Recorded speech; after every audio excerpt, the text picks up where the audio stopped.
These two LEDs have the same resistor and the same current, but one is clearly brighter than the other. Why? It's because of voltage distribution. Voltage is the most fundamental quantity in electronics. So today, what I'm going to do is I'm going to measure voltage at every single node in the circuit, understand what it actually means, and see how voltage distributes across components, both in series and in parallel circuits. By the end, I'll be able to look at any circuit and understand where the voltage goes and why it goes there. Voltage, it's potential difference. It's the energy per unit charge between 2 points, and it's always measured between two nodes. So when I say voltage is 5 volts, what I'm actually saying is it's 5 volts above ground. Ground is my reference, pretty much 0 volts by definition on a multimeter. So voltage only exists as a difference and never a single point by itself. So I'm going to start off by building this circuit from the beginning of this video, and I'm going to measure the voltage at every single node, with node 1 being after the resistor before LED 1, node 2 between LED 1 and LED 2, and node 3 after LED 2. So quickly, the supply reads 5 volts. Node A reads 4.4 volts. Node B is reading 1.84 volts, and node C is 0 volts, which is basically my ground reference. What I can see is the green LED drops about 2.56 volts and the red LED drops about 1.84 volts. Those drops add up to 4.4 volts, which is almost the entire supply voltage. That leaves only 0.6 volts for the resistor, which explains why the current is so low and why the red LED is so dim. And just like that, we've also proven Kirchhoff's voltage law, because all the drops actually added up to our supply voltage.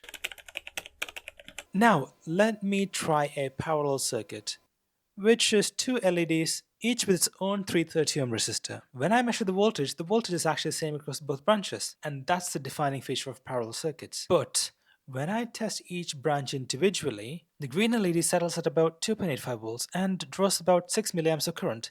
The red LED settles at 1.94 volts and draws about 9.3 milliamps. So that means the total current from the supply is about 15.5 milliamps, which sort of shows us that each LED draws the current it needs based on its forward voltage. So what's the difference between series and parallel?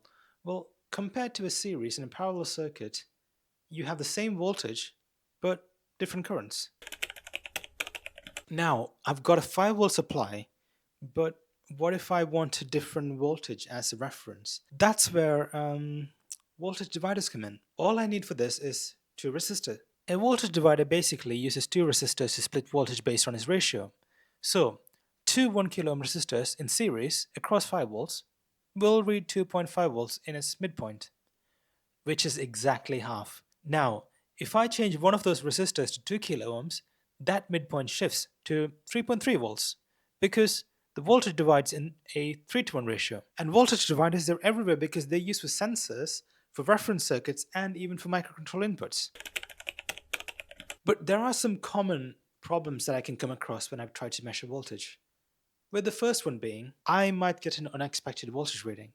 In that case, the first place that I'm going to check is if I'm connected to my ground properly. So if my multimeter isn't connected to the same ground reference as my circuit, then I'm going to get a random voltage. Well, what if I'm reading 0 volts everywhere? Well, potentially my supply isn't connected, so I'm going to check that connection first. And now, the opposite. What if I'm reading my supply voltage everywhere?